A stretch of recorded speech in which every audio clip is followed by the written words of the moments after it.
মদিনার বাজার দিয়ে নবীজি যাচ্ছেন, নবীজির একটা ওট পছন্দ হয়েছে। তো নবী ওটের মালিকের কাছে গিয়ে জিজ্ঞেস করলেন, ভাইয়া এই ওটটার দাম কত?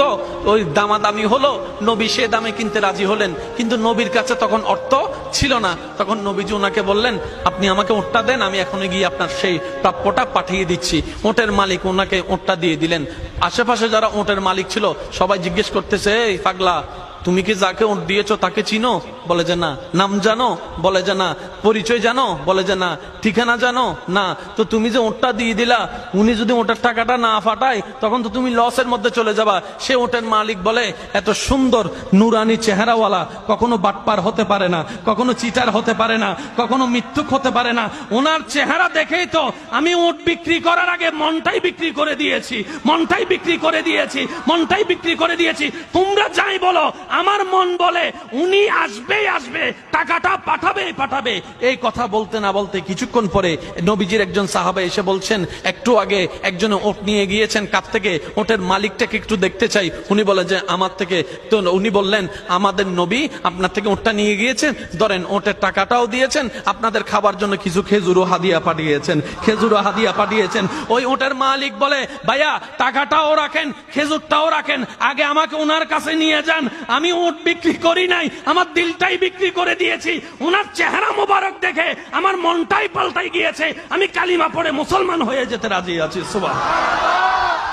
जिसका कोई सानी नहीं वो नबी हमारा है, मुस्तफा की अजमत का हद ही ना किनारा है। आशिक बोले, लम याति नजीर कफी नजरिन मिसले तुना शुद्ध पैदा जाना। চিৎকার দিয়ে বলেন না সুবহানাল্লাহ।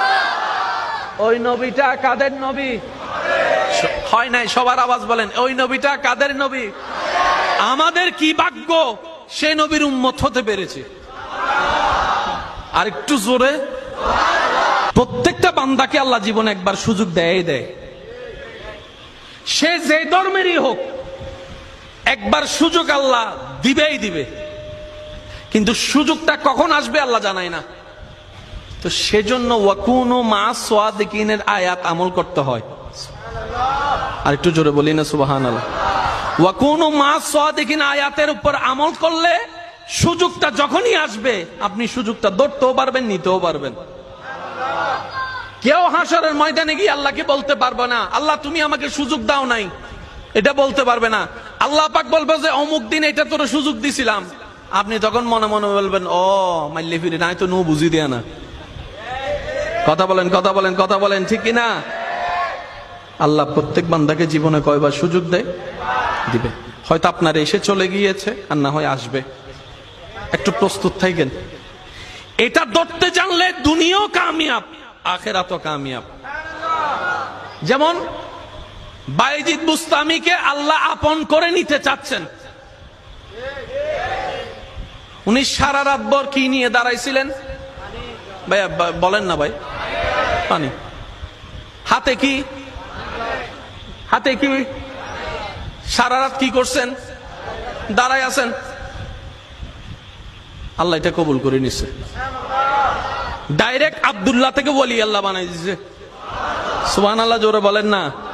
তো যে পথ পার হয়ে উনি যেখানে যেত 10 বছর লাগতো, আল্লাহ সেটা সেকেন্ডের ভিতর পার করাই দিয়েছেন।